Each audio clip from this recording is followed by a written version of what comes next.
Time now for What Are the Odds? Here's how Daniel Jones stacks up against the two other clear-cut starting quarterbacks in the NFC East. Dak Prescott, over-under 4,275.5 yards. Carson Wentz, over-under 3,900.5 yards. And Jones, over-under at 3,800.5 yards. So will Jones eclipse either of the other two incumbent quarterbacks this season in passing yards? I'm going to go out on a limb and say he's going to do better than whoever the quarterback is for the Washington franchise. See, that was not an option. I do believe he will do better than one of the two, just because I do believe he is ready to have a breakout season. I think Jason Garrett being with him and all the weapons he has, so long as they can stay healthy, I think it all adds up to great things for Daniel Jones.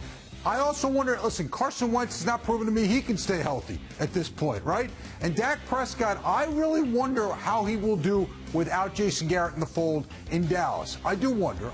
The quarterback, the guy who's become his head coach, won a Super Bowl, knows a thing or two about quarterbacking. Look, I think Daniel Jones is coming up third in that race just because I think he's the third best quarterback. I'm not saying he's not good. I think the other two are just better. I think Dak Prescott and Carson Wentz have done a lot more, and they have better weapons. I think when healthy, the Giants should have effective weapons, especially Evan Ingram. But you take a look at the Eagles' weapons, especially the tight ends that they have, two of the best in the league, and I think that the Cowboy wide receivers are head and shoulders above the Giant wide receivers. I think Daniel Jones is going to have a breakout year. I still think he's coming up short next to those two. I still wonder, though, you bring up the point of Mike McCarthy.